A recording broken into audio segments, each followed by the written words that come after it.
അതെങ്ങനെ വന്നു? ഇടി പൊട്ടി, അതെങ്ങനെ വരാനാ? മഴ കഴിഞ്ഞ് സൂര്യൻ വന്നില്ലേ, അപ്പൊ വന്നതാ. എനിക്ക് തോന്നുന്നത് ദൈവം ക്രയോൺ കൊണ്ട് വരക്കുന്നുണ്ടാവും. എല്ലാത്തിനും നല്ല വിവരമായോണ്ട് കുഴപ്പമില്ല. എത്രാം ക്ലാസ്സിലാ നന്ദു ദൈവം ഇപ്പോ? നീയൊക്കെ എന്തിനാ പഠിക്കാൻ പോണേ? സൂര്യപ്രകാശം അന്തരീക്ഷത്തിലെ മഴത്തുള്ളികളിലൂടെ കടന്നു പോകുമ്പോൾ അപവർത്തനത്തിനും പ്രതിഫലനത്തിനും വിധേയമായി നിറങ്ങളായി പിരിയുന്നതാണ് മഴവില്ല്. അതന്നല്ലേ ചേച്ചി ഞാനും പറഞ്ഞേ. അല്ല, അപ്പൊ നമുക്ക് അതിനെ പിടിക്കാൻ പറ്റുമോ? എന്റെ പാറു, നിനക്ക് അതിനെ പിടിക്കാനൊന്നും പറ്റൂല. എനിക്ക് വയലറ്റ്, എനിക്ക് ഓറഞ്ച്, അല്ല എനിക്ക് റെഡ് മതി. റെഡ് എനിക്കാ. എനിക്ക് വേണം റെഡ്. എന്നാ എനിക്ക് ബ്ലൂ. അല്ല, മഴവില്ലിന് ഇത്ര നിറങ്ങളുണ്ടെന്ന് അറിയോ നിങ്ങൾക്ക്? അതൊക്കെ വെരി സിമ്പിൾ.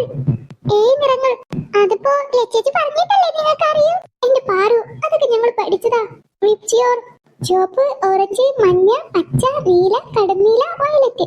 Very good. എനിക്കതിനെ പിടിക്കാൻ പോവുകയാവാ. ബെസ്റ്റ്.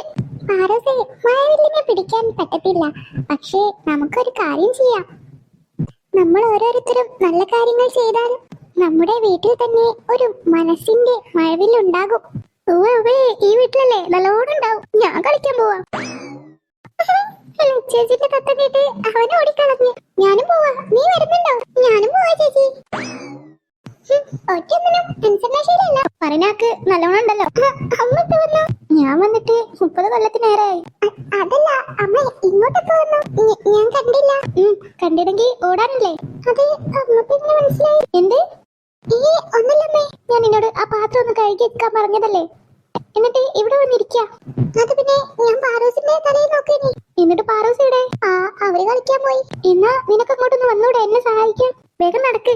അത് പിന്നെ എനിക്ക് കുറച്ച് ഹോംവർക്ക് ഉണ്ട് ചെയ്യാൻ. എന്തെങ്കിലും പണി പറഞ്ഞാ അപ്പൊ അവക്കൊരു ഹോംവർക്ക് ഉണ്ടാവും. എന്നാ ഹോംവർക്ക് തീർത്ത് വേഗം വന്നേക്കണം. ഓരോ അടവും പറഞ്ഞു മുങ്ങ. ബാക്കി മൂന്നും ഇവിടെ പോയാവോ?